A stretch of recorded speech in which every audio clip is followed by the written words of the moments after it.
கீழ் வைத்தியநாதன் குப்பம் வாக்காள பெருமக்களே, உங்கள் அனைவருக்கும் என் நன்றி கலந்த வணக்கத்தை தெரிவித்துக் கொள்கிறேன். இங்கு காவிரி கூட்டு குடிநீர் திட்டம் அனைத்து பகுதிகளுக்கும் கிடைக்க செய்து குடிநீர் தட்டுப்பாட்டை போக்க கோரிக்கைன்னு மக்கள் சொல்லியிருக்காங்க. அதே போல உழவர் சந்தை அமைத்து தர வியாபாரிகள் கோரிக்கை வச்சிருந்திருக்காங்க. அரசு மருத்துவமனையை மேம்படுத்தி தர இப்பகுதி மக்கள் கோரிக்கை வச்சிருக்காங்க. அதே போல இங்க விவசாயம் அதிகம் உள்ளதால் விவசாய பொருட்களை பதப்படுத்த குளிரூட்டும் அறைகள் அமைத்து தர விவசாயிகள் கோரிக்கை. நிச்சயமா நம்ம அதை செய்வோம்.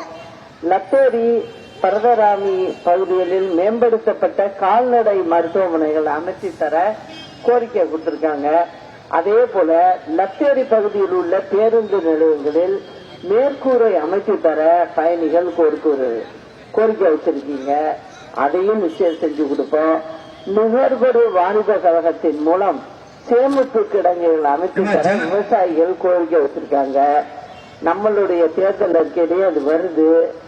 ஒவ்வொரு மாவட்டத்திலையும் எங்கெங்க விளைச்சல் இருக்கோ அங்கெல்லாம் அதுக்கு தகுந்த குடோன்கள் நிச்சயம் கட்டி கொடுப்போம்.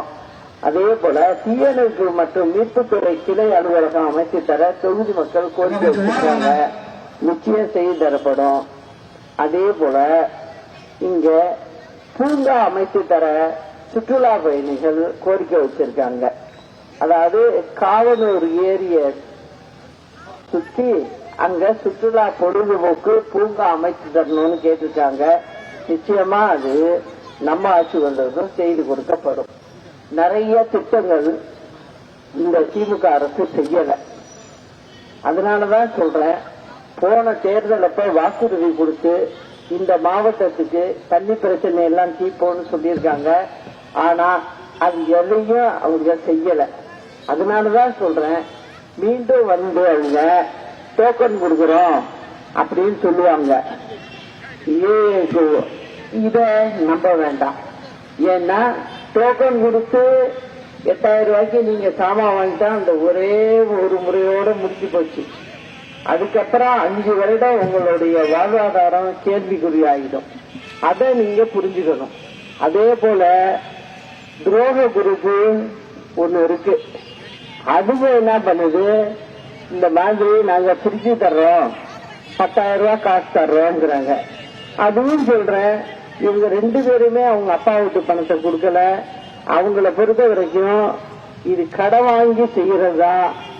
ஏற்கனவே 12 லட்சம் கோடி கடன் வாங்கி 7,000 கோடி மாசத்துக்கு வட்டி கட்டிக்கிட்டு இருக்காங்க.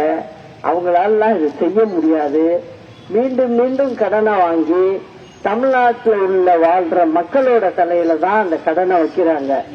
ஒவ்வொருத்தர் தலையிலையும் 12 லட்சம் கோடி கடன் வாங்கி இப்ப ஒவ்வொருத்தர் தலையிலையும் 2 லட்சம் ரூபாய் கடனாளியா இருக்கும்.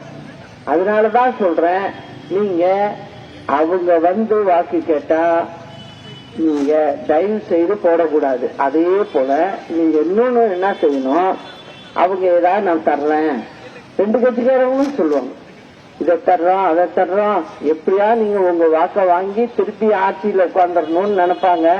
ஆனா மக்களுக்கு எதுவும் செய்ய மாட்டாங்க. அதனால நீங்க என்ன கொடுத்தாலும் வாங்கிக்கிங்க. அது அவங்க அப்பா வீட்டு பணம் கிடையாது, அது அரசாங்க பணம் தான். அதை புரிஞ்சுக்கிங்க. உங்கள்கிட்ட வாங்குற வரி பணம் தான் அது. அதனால வாங்கிக்கிங்க. ஆனா நம்ம கூட்டணி கட்சியை சேர்ந்த இந்திய குடியரசு கட்சியில மாநில தலைவர் அவர் நிக்கிறாரு இங்க. அவருக்கு தென்னந்தோப்பு சின்னத்துல வாக்களிச்சு அவரை மகத்தான வெற்றி பெற வைக்கணும் அப்படின்னு சொல்லி உங்கள்கிட்ட நான் அன்போடு கேட்டுக்கிறேன். செய்வீங்களா? சரி சரி.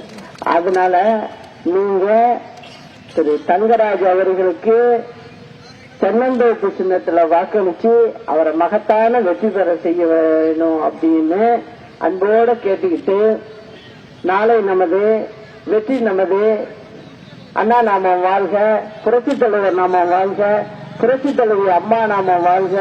நன்றி, வணக்கம்.